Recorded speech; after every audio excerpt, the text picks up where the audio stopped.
Je l'ai regardée sortir les cartons de décoration de Noël, toute souriante, comme si tout était normal. Mais dans son téléphone, j'ai vu les messages à son amant. Elle lui écrivait à quel point c'était génial entre les guirlandes lumineuses. Là, j'ai compris que rien n'était innocent. Si vous êtes déjà tombé sur des messages qui vous retournent l'estomac, abonnez-vous. Likez si vous hésitez à tout balancer ou continuer à creuser. Objectif, son premier like en 24 heures, ça peut servir à d'autres. Je vais vous ramener au tout début, avant que tout ne bascule. C'était il y a un peu plus d'un an, à la période des fêtes. On vivait dans cette maison qui a toujours été, à mes yeux, le symbole de la stabilité. Jardin, portail qui grince, allée de buis, et un gros sapin juste devant le salon. Chaque année, on sortait la même boîte en carton, écrite Noël au marqueur, et on accrochait cette vieille guirlande lumineuse qui clignotait un peu de travers. C'était devenu presque une blague entre nous, elle voulait absolument garder cette guirlande, même si 3 couleurs sur 5 ne marchaient plus. Elle disait que c'était notre tradition, que si on la changeait, ça porterait malheur. Je me souviens de cette fin d'après-midi de décembre, le froid qui passait sous la porte, elle qui chantonnait en ouvrant les boîtes de décoration, et moi qui faisais semblant de râler parce que tout était emmêlé. À l'extérieur, on entendait souvent le portail claquer. C'était le voisin, toujours prompt à passer discuter, surtout à cette période. Lui, il avait cette façon de s'inviter, mine de rien, 2-3 fois par semaine. Un café, une bière, un mot sur la météo ou les décorations du quartier. Je ne me méfiais pas au début. C'était juste le voisin, rien de plus. Mais voilà, en même temps que la guirlande s'allumait de travers, j'ai commencé à remarquer des petits trucs qui ne collaient plus. Des horaires qui changeaient, des textos qu'elle effaçait plus vite que d'habitude, des histoires de boulot qui se contredisaient. Ce n'était jamais rien de flagrant, juste assez pour me titiller. Je me suis surpris, à guetter la lueur de la guirlande par la fenêtre quand j'entendais le portail, à tendre l'oreille sur la façon dont elle parlait du voisin. Ce n'était pas de la jalousie, pas vraiment, mais une sorte d'alerte sourde, un truc qui me disait que, sous la routine, il se passait autre chose. Mais à ce moment-là, je n'avais encore aucune preuve, juste ce sentiment qui grattait, comme une lumière qui clignote sans qu'on sache pourquoi. Je me souviens très bien de cette fin d'après-midi, lumière un peu rasante, le salon encore en désordre parce qu'on voulait tout réorganiser avant le week-end. J'avais sorti le carton des décorations de Noël, celui qu'on traîne depuis nos premières années ensemble, et qui sent le carton humide et la cannelle. Ma femme était debout sur une chaise, elle donnait des ordres à mi-voix, comme d'habitude quand elle veut que tout soit à sa place mais sans paraître autoritaire. Je tenais la guirlande lumineuse, notre fameuse guirlande, celle qu'on avait achetée un soir de décembre, la toute première fois qu'on a décoré ensemble. C'est bête mais c'est un peu notre truc à nous, ce fil de lumière jaune chaud, il fait partie du décor, même hors saison. J'accrochais la guirlande autour du miroir, pensant que ça rendrait l'ambiance plus douce, mais elle a insisté pour qu'on la garde pour la chambre d'amis, ce qui n'a jamais été notre tradition. Elle disait qu'elle voulait faire une surprise pour le dîner de samedi. Je n'ai pas insisté, mais déjà à ce moment-là, il y avait un truc qui clochait. Je ne saurais pas trop l'expliquer, c'est dans sa façon de lever les yeux, ou de déplacer les objets trop vite, comme si elle voulait que je regarde ailleurs pendant qu'elle décidait. J'ai posé la guirlande sur la chaise, elle l'a prise, l'a déposée dans la chambre d'amis, puis elle est revenue sans rien dire. On a continué avec les étoiles en papier, les bougies, les photophores, mais je repensais à cette histoire de surprise. On n'a jamais fait de surprise, l'un pour l'autre dans ce genre de contexte, surtout pas pour une chambre d'amis où personne ne dort jamais. C'est à ce moment-là que le voisin a sonné. Il est entré comme d'habitude, sans attendre de réponse, la boîte Amazon dans les mains. Il s'est excusé, il s'était trompé d'étage. Je l'ai remercié, et ma femme a lancé une petite blague, du genre encore un colis, on va devoir pousser les murs. Le voisin a souri, m'a tapé sur l'épaule, puis il a filé après avoir scruté la pièce d'un regard que je connais, celui du mec qui repère tout, même si c'est juste par habitude.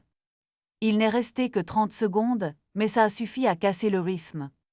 En rangeant le colis, je me suis rendu compte que la guirlande n'était plus sur la chaise, et qu'elle n'était pas non plus dans la chambre d'amis, où j'ai jeté un œil discrètement sous prétexte de chercher une rallonge. La porte était entr'ouverte, la pièce vide, aucun signe de la guirlande. Je me suis dit qu'elle l'avait peut-être rangée ailleurs, j'ai fouillé dans le carton, rien. Je ne voulais pas paraître suspicieux, alors j'ai laissé couler, mais j'ai gardé l'œil. C'est dans ce genre de moment qu'on se dit que le quotidien n'est plus si quotidien, que les objets ont leur propre agenda. J'ai fait semblant de m'intéresser au reste des décorations, mais je surveillais ses allées et venues. Elle est allée dans la cuisine, a passé un coup de fil rapide, trop discret pour que je capte quoi que ce soit, puis elle est revenue, sourire aux lèvres, comme si tout était normal. Je lui ai demandé où était passée la guirlande, elle a haussé les épaules, je l'ai rangée pour plus tard, qu'elle a dit sans me regarder. J'ai noté le ton, pas vraiment agacé mais trop neutre, trop rapide. Ce soir-là, en allant me coucher, j'ai cherché la guirlande partout.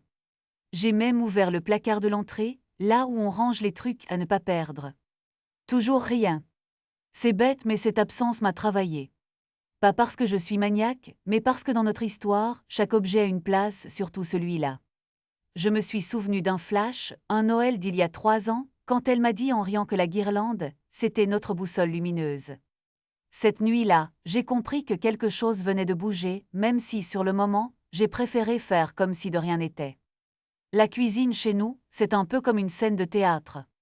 On y joue la comédie du quotidien, les casseroles, le bruit du grille-pain, les discussions banales qui font semblant de tenir une famille debout. Ce soir-là, je préparais une omelette. Ma femme était assise sur la chaise près de la fenêtre, téléphone en main, l'air absent. D'habitude, elle commente ce que je fais ou raconte sa journée, même si je sens bien qu'elle ne m'écoute pas vraiment. Là, rien. Juste ce silence, seulement perturbé par le cliquetis régulier de ses ongles sur l'écran. Je me suis retournée pour lui demander si elle voulait du fromage râpé, une question sans enjeu, histoire de remplir le silence.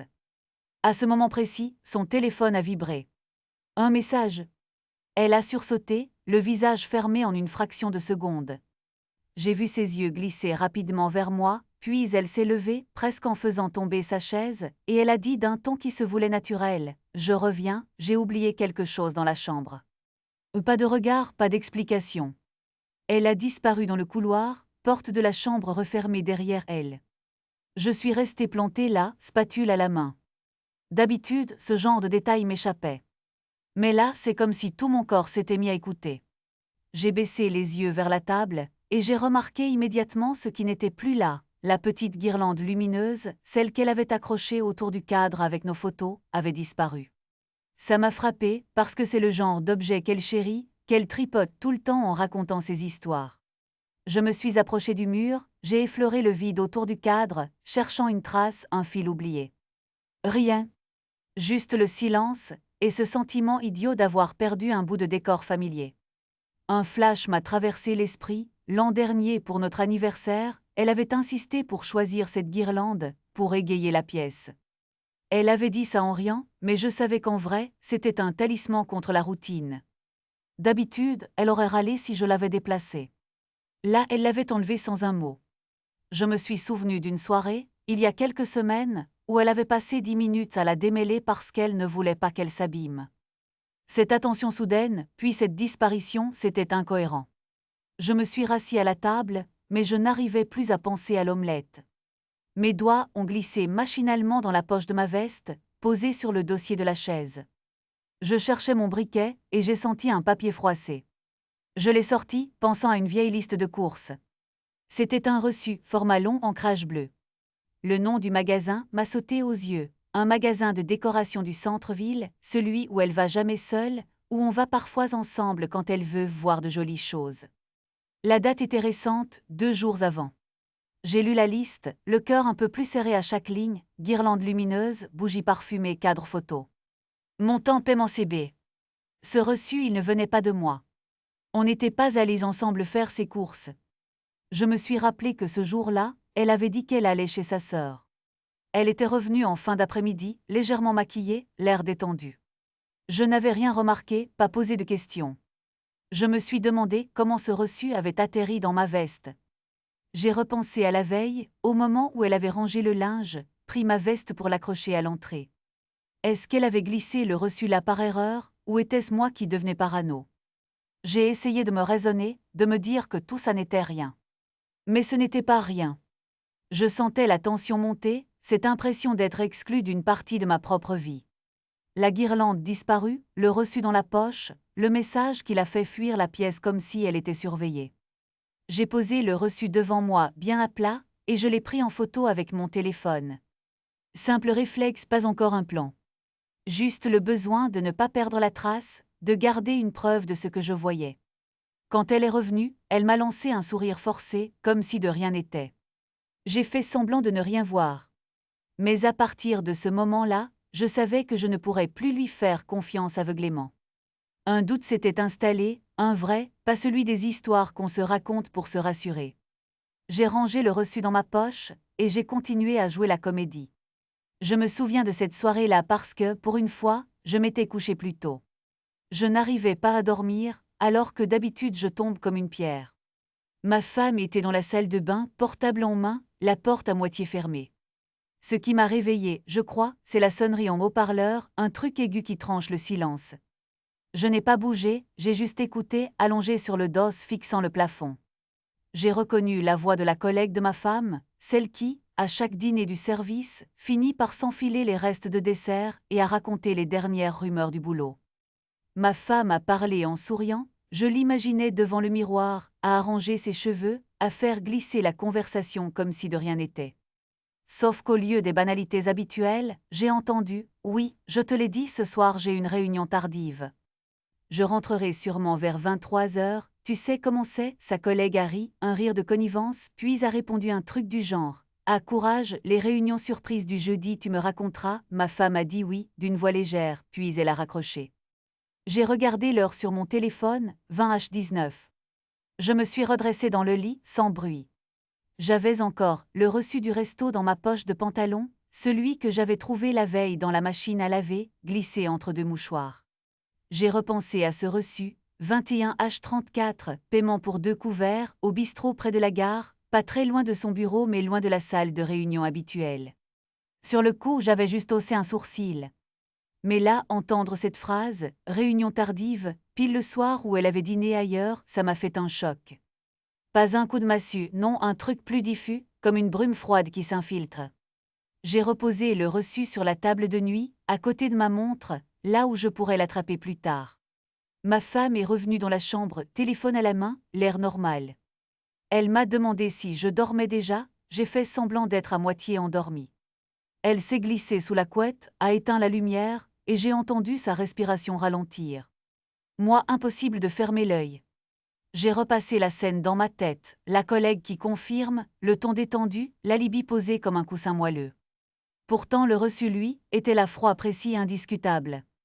J'ai commencé à me demander depuis combien de temps elle utilisait ce genre d'excuses. Est-ce que c'était la première fois, ou est-ce que tout notre emploi du temps était construit sur ce genre de petits arrangements? En même temps, je me suis souvenu d'un truc. La collègue, lors d'une soirée il y a quelques mois, m'avait glissé à l'oreille que les réunions à rallonge, c'était souvent pour éviter de rentrer trop tôt chez soi. Sur le moment, je n'avais pas réagi, mais là, ça prenait une autre couleur. Je me suis levée à pas de loup pour aller dans le salon. J'ai attrapé mon carnet noir, celui où je notais les trucs importants depuis l'époque où je bossais en freelance. J'ai écrit la date, l'heure de l'appel, la mention réunion tardive, et j'ai scotché le reçu à la page. J'ai noté aussi le nom de la collègue, juste au cas où, et j'ai dessiné un petit point d'interrogation à côté. C'était pas grand-chose, mais ça me donnait l'impression de reprendre un peu la main. Je me suis dit qu'à partir de maintenant, il fallait que je surveille l'emploi du temps de ma femme, pas comme un flic, mais comme un type qui ne veut plus se faire balader.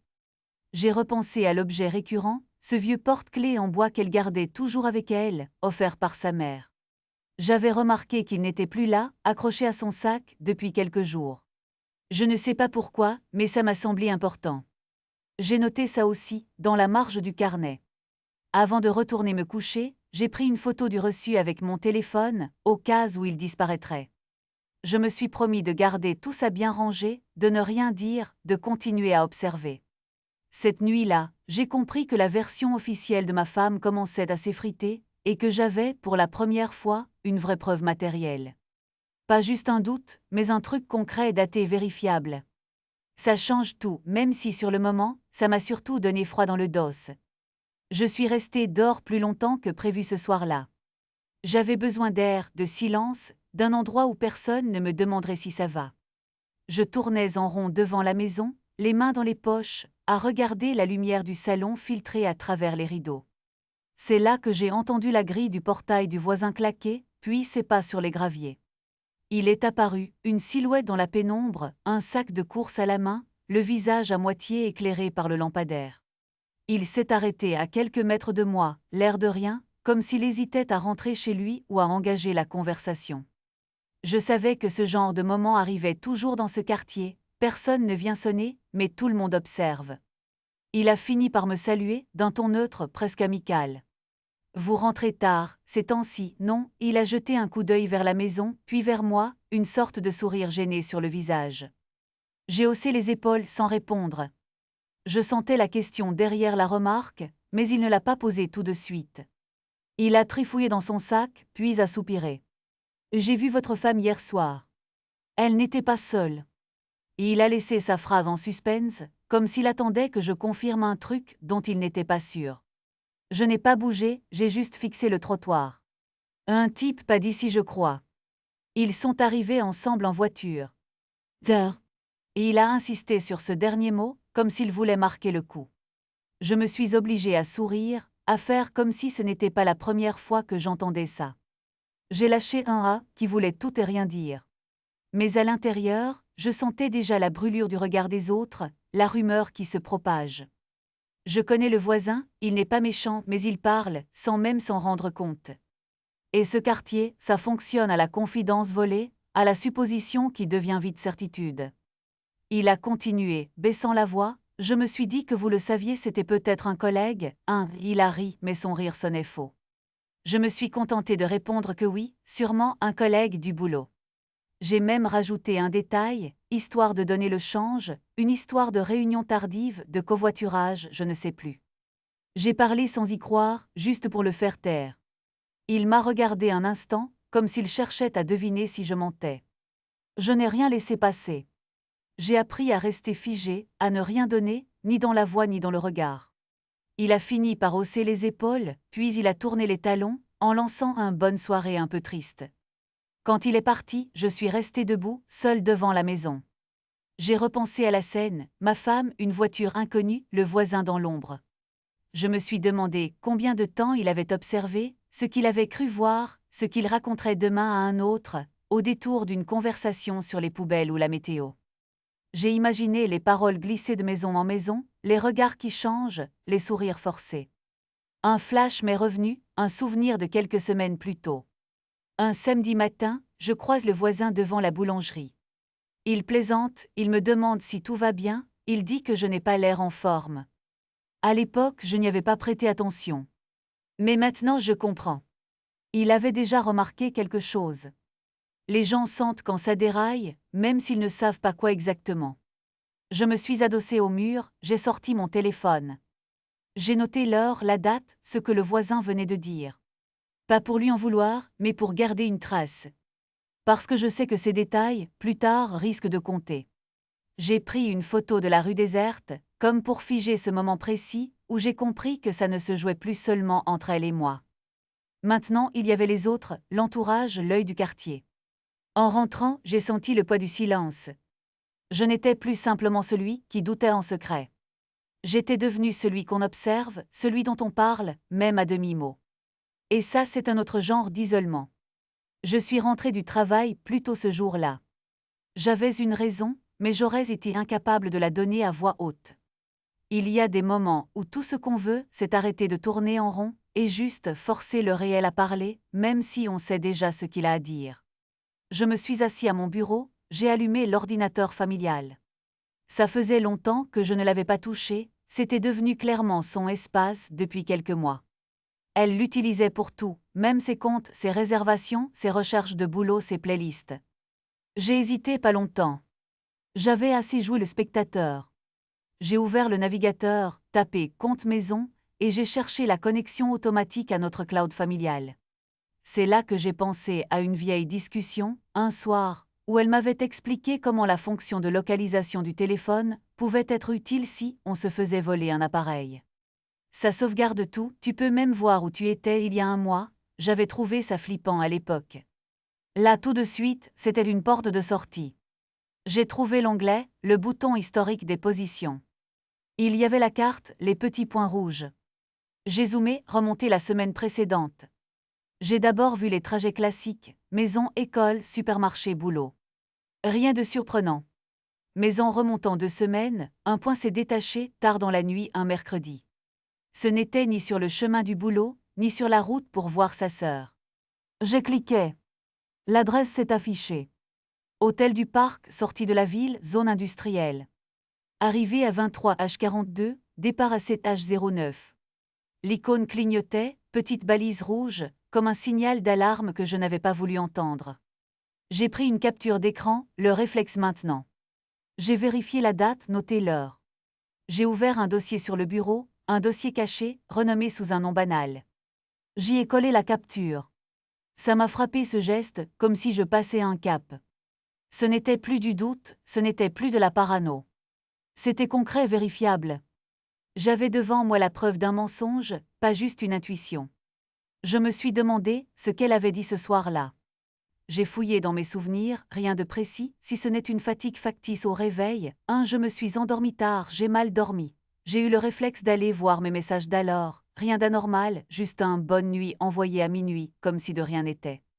Elle était donc là, dans une chambre d'hôtel, à 2 pas d'un parking vide, et elle m'envoyait ce message comme si elle était dans notre lit. Je me suis redressée, j'ai respiré. Je n'allais pas m'effondrer, pas maintenant. J'ai eu ce réflexe absurde de vérifier la météo de ce soir-là, comme si le ciel pouvait donner une excuse. Il pleuvait d'après le site météo. J'ai imaginé la scène, elle garée devant l'hôtel, à attendre dans la voiture, peut-être à finir un message, peut-être pas seule. J'ai ressenti une colère froide, rien de spectaculaire, juste ce truc qui grandit, qui pousse à agir. J'ai continué à naviguer, d'autres trajets, d'autres soirs, rien d'aussi évident. J'ai vérifié les historiques de navigation, les mails. Rien.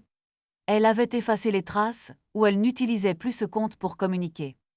Je me suis levée, j'ai fait 3 pas dans le bureau. Sur l'étagère, toujours le même mug, celui qu'elle m'avait offert pour mes 30 ans. Il traînait là, oublié, pour que tu penses à moi au boulot. Je l'ai pris, je l'ai tourné dans mes mains. Flashback à un matin, elle me tend le mug, sourire, ne le perds pas, il est unique. J'avais ri. Maintenant, il me paraissait presque ironique. Je l'ai reposé. J'ai ouvert un carnet, commencé à noter, date, heure, adresse, capture d'écran. J'ai listé ce que je voulais vérifier, relevé de cartes bancaires, factures, planning du boulot. Je n'avais plus peur de fouiller. Le doute était devenu certitude, et j'ai senti, pour la première fois, que je reprenais la main. Pas pour la confronter, pas encore. Pour comprendre tout jusqu'au bout. Le samedi après-midi, je me suis garée sur le parking du centre commercial, moteur coupé, dans cette chaleur de juin qui colle au siège. J'avais choisi une place à l'ombre, à une rangée de distance de la voiture de ma femme. Je l'avais reconnue à la portière cabossée côté passager, un détail qu'elle déteste mais qui, ce jour-là, m'a servi. J'avais suivi son trajet depuis la maison, en gardant toujours 2 ou 3 voitures entre nous, la tension dans la nuque, prêt à faire demi-tour au moindre doute. Elle s'était arrêtée sans hésiter, comme si c'était parfaitement naturel d'être là, à cette heure où d'habitude elle prétendait faire les courses avec la collègue. J'ai vérifié mon téléphone, ouvert l'appareil photo. C'était devenu un réflexe, capturer l'instant, garder une trace. J'avais activé la géolocalisation automatique, pour ne pas qu'on puisse me dire plus tard que j'avais tout inventé. Je respirais à peine, j'observais. Quelques minutes plus tard, la collègue de ma femme est arrivée à pied. Difficile de la rater, avec sa tignasse rousse et son tote bag bariolé. Elle a jeté un regard circulaire, pas vraiment inquiète mais pas naturelle non plus. Je l'ai vue s'approcher de ma femme, qui attendait en appui contre sa portière, le portable dans une main, un ticket de caisse dans l'autre, l'objet récurrent, ce fameux ticket, je l'ai reconnu de loin. Elles ont échangé quelques mots, impossible d'entendre à cette distance mais les gestes étaient nets. La collègue a baissé la voix, la main sur le bras de ma femme, puis elles se sont tournées le dos, chacune repartant vers sa propre voiture. Pas un sourire, pas un signe d'affection, juste ce geste mécanique. J'ai levé le téléphone, pris 2 photos en rafale, l'écran affichant la date, l'heure, la localisation en bas. Je me suis surpris à trembler légèrement. Le cœur battait plus vite, pas par peur d'être pris sur le fait, mais parce que tout ce que je croyais savoir sur leur amitié venait de basculer. La collègue, censée être toujours avec elle pour les courses, venait de repartir seule. Ma femme, elle, s'est engouffrée dans sa voiture, portable à l'oreille, probablement pour prévenir quelqu'un. Je n'ai pas bougé. Je savais qu'elle ne m'avait pas vue, la voiture garée à contre-jour, le reflet du pare-brise me protégeant. Mais une part de moi avait envie de descendre, de leur demander directement ce qu'elle tramait. J'ai résisté. Mieux valait avoir des preuves, des faits, pas juste une intuition. Flashback. Je me suis souvenu d'une conversation avec la collègue, un soir où elle était venue dîner à la maison. Elle avait plaisanté sur les petits secrets entre filles, en lançant un regard complice à ma femme. Sur le moment, ça m'avait fait sourire, je croyais à cette complicité. Mais là, sur ce parking, le souvenir avait un goût amer. Je comprenais que la collègue était peut-être plus qu'une simple amie. Elle couvrait ma femme, la protégeait, au point de mentir pour elle. J'ai attendu 5 minutes de plus, le temps que la collègue démarre à son tour. Je l'ai vue s'éloigner, dans une autre direction que celle de ma femme. Impossible, désormais, de croire à la version officielle. J'ai pris une 3e photo, cette fois du panneau du parking, histoire d'avoir tous les éléments si jamais on me demandait de justifier où j'étais, ce que j'avais vu. J'ai ressenti un mélange de colère froide et d'excitation. J'avançais, je n'étais plus simplement celui qui subissait. La peur d'être découvert était là, évidemment si l'une d'elles m'apercevait, je serais bon pour des explications impossibles à donner. Mais j'avais besoin de comprendre jusqu'où elles étaient prêtes à aller. La collègue, désormais, n'était plus une simple figurante dans cette histoire. Elle était complice active, et je devrais compter avec elle. En repartant, j'ai verrouillé mon portable, glissé les photos dans un dossier sécurisé. Je ne savais pas encore ce que j'en ferais, ni comment tout ça finirait. Mais j'avais une certitude, la vérité commençait à prendre forme, et elle n'aurait rien à voir avec la version officielle qu'on m'avait servie jusque-là. Le café où je l'ai invité est à peine à 10 minutes de notre appartement, mais je savais qu'on ne risquait pas d'y croiser quelqu'un du bureau. C'est le genre de lieu où personne ne pose trop de questions, où les gens viennent pour s'effacer dans le fond des banquettes. Je suis arrivée en avance, j'ai choisi une table près de la fenêtre, juste assez loin des autres. J'ai posé mon sac sur la chaise en face de moi, mon téléphone dessus, écran vers le bas. Un geste banal, personne ne fait attention à ce genre de détails. Pourtant, avant d'entrer, j'avais bien vérifié que l'application d'enregistrement tournait. C'était devenu une habitude, maintenant, vérifier et garder des traces avant c'est masqué. Elle est arrivée avec 5 minutes de retard, un peu essoufflée, le visage fermé. Je me suis levée, j'ai souri, j'ai proposé un café, elle a accepté. On a échangé de banalités, puis je suis allée droit au but. Je voulais la remercier pour un dossier qu'elle avait aidé à débloquer, une histoire administrative qui traînait depuis des semaines. Elle a souri, mais elle savait que ce n'était pas pour ça qu'on était là. C'est le genre de sourire crispé qu'on fait quand on anticipe les ennuis. J'ai commencé doucement, en parlant de la charge de travail, de la fatigue, de ces fameux projets urgents qui s'accumulent et qui forcent parfois à rentrer tard. Elle a opiné.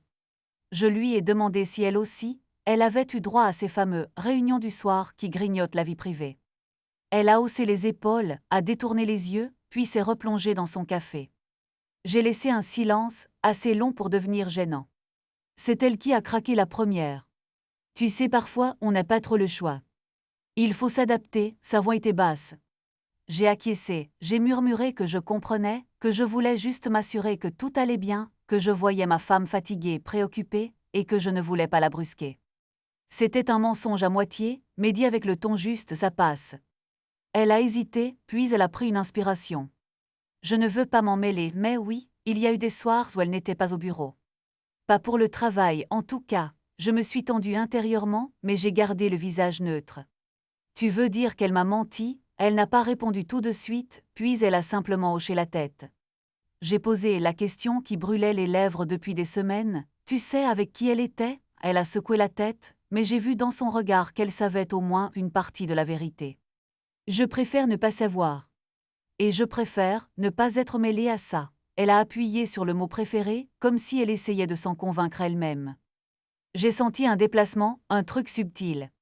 Ce n'était pas vraiment une alliance, mais plus un pacte de non-agression. Elle ne m'aiderait pas plus, mais elle n'irait pas non plus raconter à ma femme que je posais des questions. J'avais ce que je voulais, une confirmation, venue de quelqu'un qui n'avait aucun intérêt à me mentir. Je n'ai pas insisté. J'ai changé de sujet, j'ai parlé de tout et de rien. Elle s'est détendue un peu, mais je sentais qu'elle voulait partir vite. En sortant du café, je l'ai remerciée une dernière fois, regard droit, voix calme. Elle a souri un peu triste, et elle est partie sans se retourner. J'ai attendu qu'elle disparaisse au coin de la rue, puis j'ai pris mon téléphone. L'enregistrement était là, complet, 27 minutes. Sa voix, ses hésitations, ses aveux à demi-mot. Preuve numéro 2, rangée dans mon dossier bien au chaud. En remontant la rue, je me suis senti plus léger, presque euphorique. Pour la première fois depuis des semaines, le pouvoir commençait à glisser de l'autre côté. Mais je n'ai rien laissé paraître. Je savais que le vrai jeu venait à peine de commencer. J'ai juste rangé mon téléphone, j'ai remis mon masque, et je suis rentrée chez moi sans me presser. Je suis rentrée plus tôt ce soir-là. Il faisait déjà sombre dehors, le genre de lumière où on sent que décembre s'installe pour de bon. J'avais posé la boîte des lumières de Noël sur le lit, les guirlandes enchevêtrées comme chaque année, histoire de donner une excuse innocente pour un moment à deux. J'ai trouvé ma femme assise sur la couette, portable à la main. Je lui ai demandé si elle voulait qu'on commence à les installer ensemble, comme avant, comme quand on se moquait de ceux qui faisaient ça trop tôt dans la saison. Elle a hésité à lever les yeux, puis elle a souri, un sourire qui sonnait faux, je l'ai senti tout de suite. Elle a secoué la tête, prétextant qu'elle était fatiguée, qu'elle avait eu une journée compliquée, que ça pouvait bien attendre demain. J'ai insisté, doucement, en lui rappelant que c'était notre petite tradition, qu'on pouvait juste faire le salon, pas la façade, rien de compliqué. Elle a alors eu ce geste que je commence à reconnaître, celui de se frotter les tempes, de regarder par la fenêtre sans vraiment voir dehors. Elle a répété qu'elle n'avait pas l'énergie, qu'elle avait mal à la tête, puis elle a attrapé son téléphone et s'est levée, en évitant mon regard. Elle a disparu dans la salle de bain en disant qu'elle avait besoin de prendre une douche, que ça lui ferait du bien. Je me suis retrouvée seule dans la chambre, avec la boîte de lumières entre les mains, les fils froids et emmêlés, comme un symbole idiot de nos conversations. J'ai regardé l'heure sur mon téléphone, 18h42. Je ne sais pas pourquoi, mais j'ai noté ce détail par réflexe. Peut-être parce que je savais ce qui allait suivre. Depuis quelques jours, elle faisait ça, s'isoler, prétexter un appel, un message, et revenir avec cet air absent, comme si elle portait un secret trop lourd pour le partager. Dans le calme de la maison, j'ai entendu sa voix derrière la porte, étouffée mais distincte. Elle ne parlait pas fort, mais suffisamment pour que je capte des bribes de phrases. Je me suis approchée sans bruit, le parquet grinçait à peine sous mes pas. Elle disait des choses simples, banales, mais ce n'était pas pour sa mère ou une amie, je l'aurais entendu dans le ton. Là c'était plus doux, plus bas, presque tendre. J'ai senti une bouffée de colère glacée monter, mais je me suis retenue. J'ai attrapé mon carnet, celui où je notais tout depuis quelques semaines, les heures, les excuses, les petits déplacements de téléphone, les changements de routine. J'ai ajouté 18h43 salle de bain, voix basse, appel suspecte. Je me suis assis sur le bord du lit, les guirlandes toujours là, à moitié sorties de leur carton. J'ai pris une photo, sans trop savoir pourquoi, juste pour garder la trace de ce moment. Peut-être pour me rappeler, plus tard, comment tout avait basculé dans cette lumière blafarde de fin d'après-midi. J'ai repensé à un Noël d'il y a 3 ans, flashback bref, où on riait en démêlant les mêmes fils, où elle se moquait de mon incapacité à faire quelque chose de droit avec ses lumières. Ce souvenir m'a frappé, comme un mauvais film projeté sur le mur. En entendant la douche couler, je me suis levée et j'ai pris son manteau, posé sur la chaise. J'ai fouillé discrètement les poches, rien d'anormal, juste un ticket de pressing, un vieux reçu de supermarché, mais j'ai pris en photo le ticket, réflexe encore. Je me suis promis d'aller vérifier ce qu'elle avait vraiment acheté ce jour-là, plus tard. Tout devenait indice, tout était matière à vérification. Quand elle est sortie, 20 minutes plus tard, les cheveux humides, elle a esquivé mon regard. Elle a dit qu'elle allait s'allonger un peu, que je pouvais installer les lumières si je voulais. J'ai hoché la tête sans rien dire, le cœur battant trop vite. Je ne doutais plus à ce stade. J'ai rangé le carnet, fermé la boîte de lumière, et j'ai commencé à réfléchir à la suite. Je savais que le risque maintenant, c'était la famille, c'était l'image. Je devais agir, mais sans bruit, sans faire exploser la maison en pleine saison des fêtes. En la regardant s'éloigner, j'ai compris que quelque chose était mort, là, dans la lumière froide de la chambre. Je n'étais plus dans la supposition. La question n'était plus de savoir si elle mentait, mais comment j'allais faire pour ne pas tout perdre en voulant simplement rétablir la vérité. Le salon était plongé dans cette lumière jaune, un peu fatigué, qui arrivait toujours en fin de journée. Je venais de finir de ranger la cuisine, pas parce que j'étais d'humeur, mais parce que j'avais besoin de m'occuper les mains. J'essayais de ne pas trop penser à tout ce qui avait tourné ces dernières semaines. À force, même les gestes simples devenaient des sortes de rituels, presque hypnotiques. J'entendais ma femme parler au téléphone dans la chambre, sa voix basse, rapide, comme si elle ne voulait pas que je capte un mot. Rien de neuf. On a frappé à la porte. Un coup sec puis un long silence. J'ai ouvert, pensant que c'était encore un livreur paumé ou peut-être la sœur de ma femme qui passait parfois à l'improviste. Mais c'était le voisin, celui du dessus, celui qui laisse toujours traîner son vélo dans le rôle. Il avait l'air gêné, presque nerveux. Il tenait un petit carton rectangulaire, emballé proprement, et il me l'a tendu sans vraiment me regarder. Il a bafouillé un truc, comme quoi il avait reçu ça par erreur, que le nom sur le colis c'était celui de ma femme, mais livré chez lui. Je voyais bien qu'il voulait filer vite. J'ai pris le carton en le remerciant, et il s'est esquivé en marmonnant quelque chose que je n'ai pas compris. J'ai refermé la porte doucement, le paquet dans la main. Sur l'étiquette, le nom de ma femme, mais l'adresse était celle du voisin, pas la nôtre. J'ai eu ce petit frisson, ce genre de détail qui ne colle pas et qui, d'un coup, fait tout remonter à la surface. Je me suis assis sur le canapé, le carton sur les genoux. Je l'ai tourné dans tous les sens, comme si ça allait me donner une réponse. L'envie de l'ouvrir était là, mais j'ai résisté. J'ai pris mon téléphone, j'ai photographié l'étiquette. C'était devenu une habitude, garder une trace de tout, même des détails les plus anodins. J'ai zoomé sur l'adresse de livraison, bien différente de la nôtre. Je me suis demandé pourquoi ma femme aurait commandé quelque chose à faire livrer chez le voisin. Je connaissais la réponse, mais je me suis obligée à ne pas la formuler tout de suite. J'ai posé le carton sur la table basse, puis j'ai entendu la porte de la chambre s'ouvrir. Ma femme est sortie d'un pas rapide. Elle a vu le colis, a marqué un temps d'arrêt, puis a fait semblant de sourire. Elle m'a demandé ce que c'était, comme si elle n'en savait rien. J'ai dit juste, le voisin s'est trompé, c'était pour toi. Elle a pris l'air de rien, puis elle a filé dans la cuisine avec. Elle n'a pas cherché à l'ouvrir devant moi. Ce silence, cette façon d'éviter mon regard, c'était presque devenu un langage entre nous. Je me suis rappelé la guirlande lumineuse, l'édition limitée, le symbole qu'elle était devenue chez nous. C'était la même marque, même emballage, le même logo discret sur le côté du carton. J'ai eu ce flashback. Quelques semaines plus tôt, ma femme avait insisté pour qu'on accroche la guirlande dans le salon, comme une sorte de rituel de couple. Elle disait que ça mettait de la chaleur, que ça lui rappelait nos débuts. Mais là, un deuxième exemplaire, livré ailleurs, ça changeait tout. Je me suis demandé pour qui était la première et surtout, à quoi servait la deuxième. J'ai repensé à la soirée où elle m'avait dit qu'elle allait chez une amie pour tester la déco dans leur nouvel appartement. J'avais trouvé ça bizarre, mais je n'avais rien dit. Maintenant, avec ce colis, l'adresse différente, le symbole de la guirlande, tout s'emboîtait. Ce n'était pas juste un objet de déco, c'était devenu un prétexte, une sorte de mot de passe pour des rendez-vous ailleurs. J'ai gardé le reçu du colis, discrètement glissé dans ma poche. C'était un détail, mais c'était ce genre de détail qui commençait à dessiner la véritable carte de ce qu'elle cachait.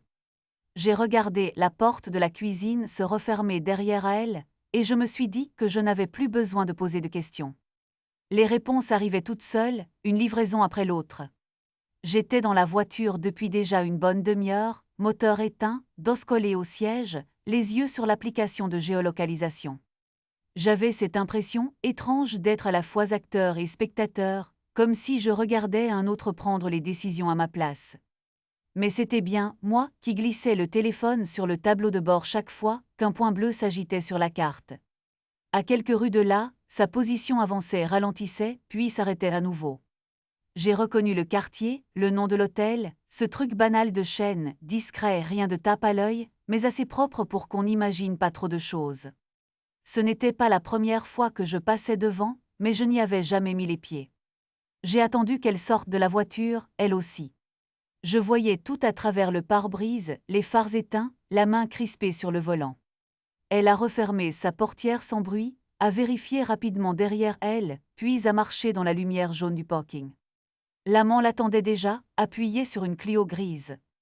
Il lui a tendu la main, elle l'a prise, ça a duré une seconde, mais j'ai vu ce geste 1000 fois, ce genre de geste qui ne trompe personne. J'ai sorti mon téléphone, j'ai lancé la caméra, le zoom. J'ai filmé sans trembler, sans rien dire, sans respirer presque.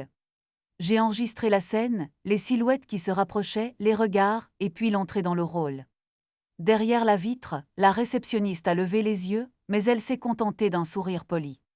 Je me suis sentie étrangement calme à ce moment-là, comme si ça y est, j'avais atteint le fond, et que la question ce n'était plus la douleur, mais ce que j'allais en faire.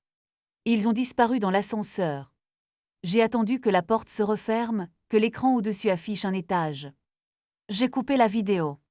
Je me suis forcée à regarder une dernière fois la scène, pour être sûre de ne rien rater.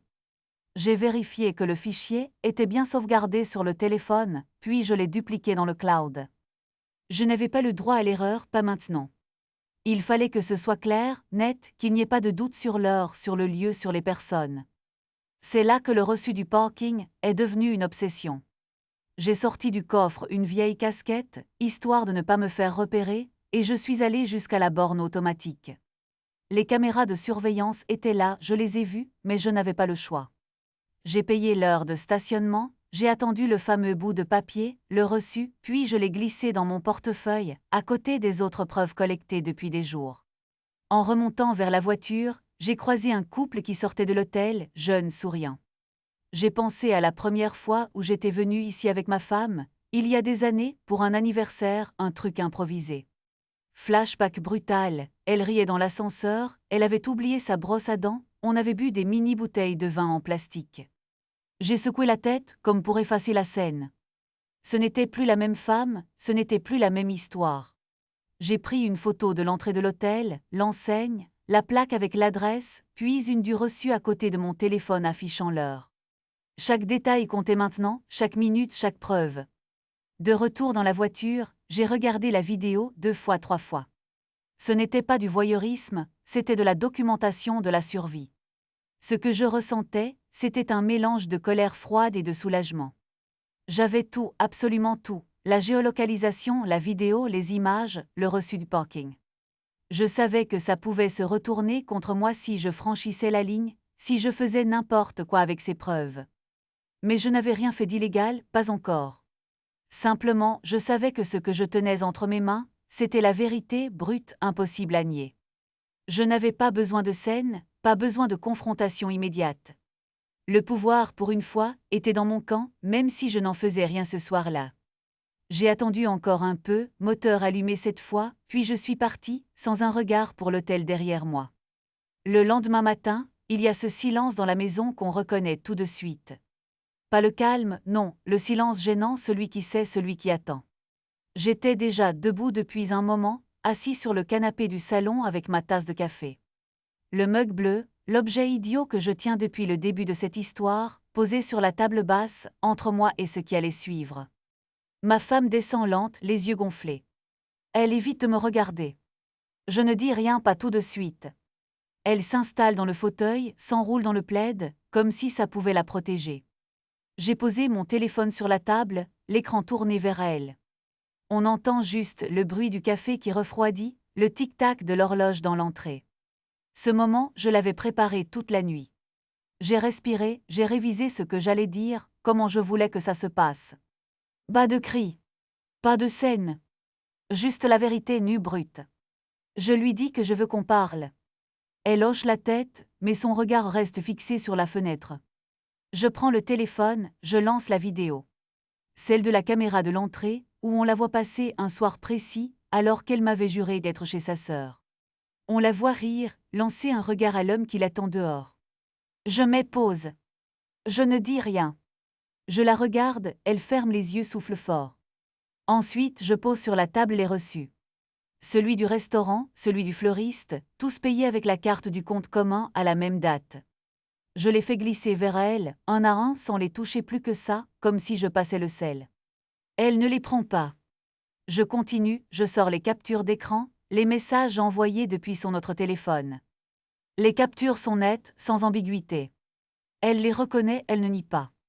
Elle ne cherche même pas à inventer une excuse. Juste ce silence lourd, comme si elle attendait que je décide de la suite. À ce moment-là, je sens que j'ai repris la main. C'est moi qui expose, moi qui montre, moi qui décide du tempo. Je pose la question, sans colère, tu veux partir ou tu veux expliquer tout ça devant les autres? Je parle de la famille et des amis, de ceux qui croient encore à son histoire. Ma voix est froide, presque administrative. Je me vois faire, de l'extérieur, j'ai l'impression d'être un type en costume qui fait un Audi, pas un mari blessé. Elle tremble légèrement. Elle me demande si je vais vraiment le dire à tout le monde. Je hausse les épaules. Je lui dis que ce n'est pas à moi de porter la double vie, que si elle veut continuer à mentir, ce sera sans moi. Je lui laisse le choix. Elle ne répond pas tout de suite. Tout son corps est fermé, recroquevillé. Mais je vois dans ses yeux que la digue a lâché. Elle comprend que c'est fini, que plus rien ne passera, que je ne me tairai pas. Je ne la menace pas. Je ne crie pas. Je ne pleure pas. J'aligne simplement les preuves, comme un dossier qu'on referme. Je sens l'équilibre changer, le pouvoir qui glisse doucement de son côté au mien. C'est moi qui décide de ce qui va être dit, de qui va l'apprendre, de comment tout ça va sortir. Je ne lui laisse aucune illusion, aucun espace où se cacher. Je lui dis qu'elle peut partir tout de suite, ou alors préparer ce qu'elle va dire aux autres. Je précise que je ne couvrirai rien, plus jamais. Elle baisse la tête. Elle comprend. C'est ce que je voulais. Je me lève, je prends mon mug bleu, je vais me servir un autre café. Je la laisse là, seule dans le salon, entourée des preuves, face à elle-même. Je n'ai plus besoin de crier, ni de supplier. Tout est sur la table. La maison paraît plus grande depuis qu'elle est partie. Les pièces ont une résonance étrange, comme si l'air avait changé de densité.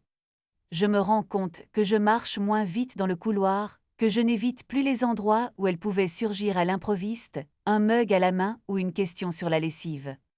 Le salon surtout, a une lumière différente, plus froide, plus directe. Il m'a fallu 3 jours pour remettre un peu d'ordre, ranger les affaires qu'elle avait laissées exprès, je crois, comme pour me contraindre à penser à elle à chaque pas.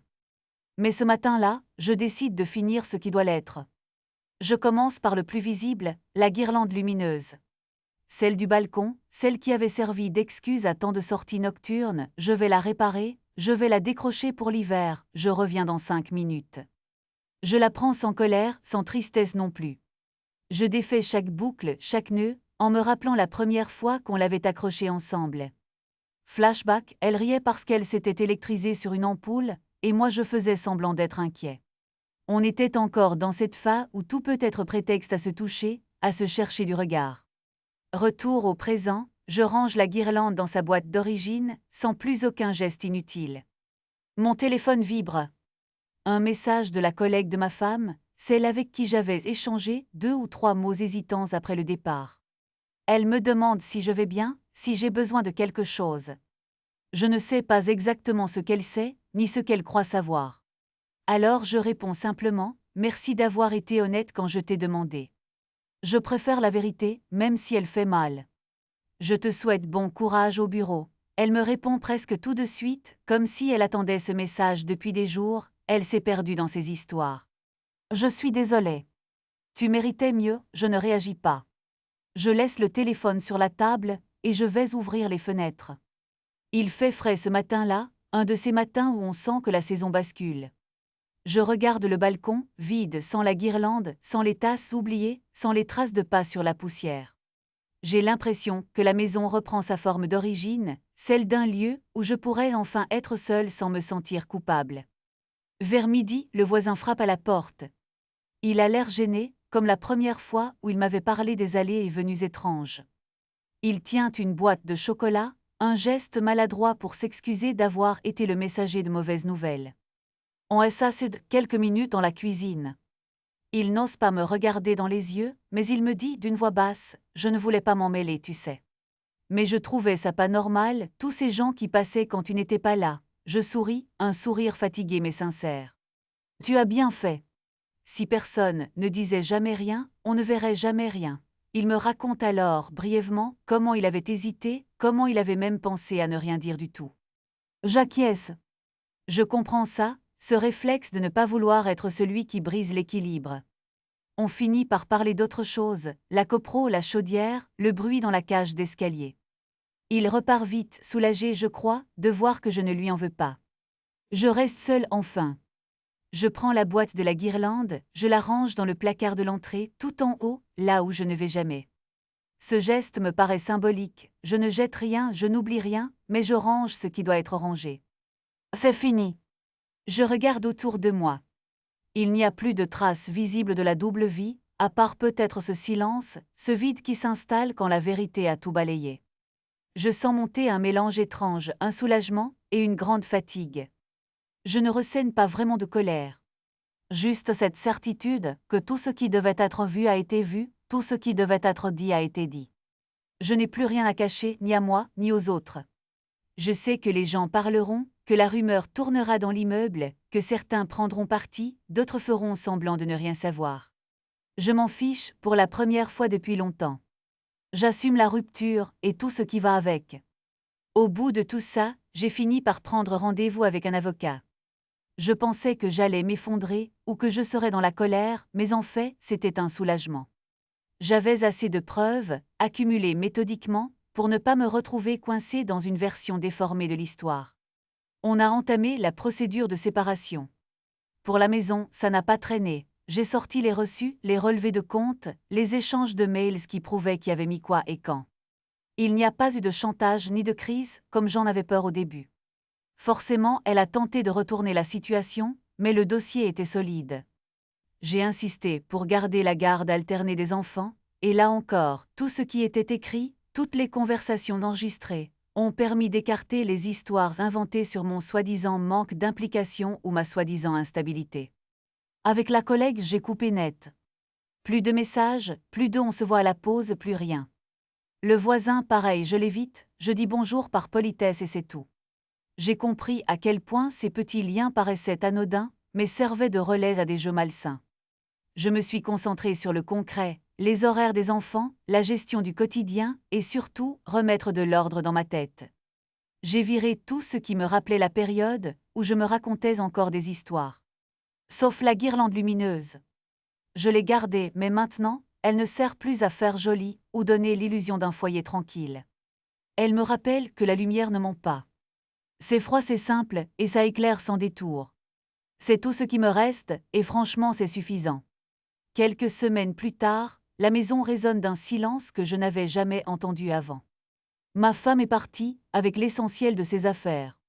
Les premiers jours, j'ai erré entre les pièces ramassant des traces d'elle, un foulard oublié sur la chaise, 2 tasses de café qui traînaient encore dans l'évier. J'ai tout rangé, trié, jeté ce qui devait l'être. Mais il y a une chose que j'ai retrouvée presque par hasard, au fond du placard du couloir, la guirlande lumineuse. Celle qu'on accrochait chaque hiver, parfois même avant que le froid arrive vraiment, juste pour donner un peu de chaleur à la maison. Je l'ai sortie, j'ai déroulé le fil, les ampoules se sont entremêlées comme d'habitude. Par réflexe, j'ai voulu la brancher, la passer autour de la fenêtre du salon. Les gestes me sont revenus naturellement, presque mécaniques. J'ai allumé la lumière à clignoter, jaune douce. Mais au lieu d'apporter du réconfort, ça m'a frappé d'un coup. J'ai coupé l'interrupteur, sans hésiter. Depuis, la guirlande reste enroulée sur la commode. Je ne la range pas. Ni pour la cacher, ni pour l'oublier. Elle est là, témoin muet de tout ce qui a déraillé, et surtout du moment où j'ai arrêté de me raconter des histoires. Ma routine a changé. Je me réveille tôt, je prépare un café pour un, je croise moins de monde. Les fêtes approchent, je sens la différence. Je ne fais pas semblant d'être heureux, mais je me force à être honnête avec moi-même. C'est fatigant parfois. Je me méfie plus vite, je vérifie 2 fois ce qu'on me dit. Mais au moins, il n'y a plus de façade. Il n'y a plus de mensonge. Juste cette lumière froide dans le salon, qui ne s'allume plus, mais qui éclaire quand même tout le reste. Si vous êtes encore là, c'est sûrement que cette histoire vous a parlé. Peut-être que vous avez déjà eu l'impression que quelque chose clochait autour de vous, sans arriver à mettre le doigt dessus. Je vous le dis franchement, ne négligez pas ces détails qui vous dérangent, même s'ils paraissent insignifiants. Faites-vous confiance, mais avant d'agir, documentez. Ce n'est pas de la paranoïa, c'est de la prudence. Je ne dis pas qu'il faut tout filmer ou tout garder, mais les faits posés sans émotion valent mieux qu'1 million de soupçons. Essayez autant que possible de rester calme, surtout si vous découvrez un truc qui fait mal. C'est la lucidité qui protège, pas la colère. On croit toujours qu'on va exploser, mais en réalité, c'est souvent le silence qui fait le plus de dégâts pour l'autre. Si vous vivez une situation compliquée, prenez le temps de réfléchir avant de confronter qui que ce soit. Partagez en commentaire si vous avez déjà traversé un truc similaire ou si vous avez failli tout laisser passer. Abonnez-vous si ce genre de témoignage vous aide et laissez un like. Les 100 premiers en 24 heures, ça change tout pour que la vidéo soit vue par ceux qui en ont vraiment besoin.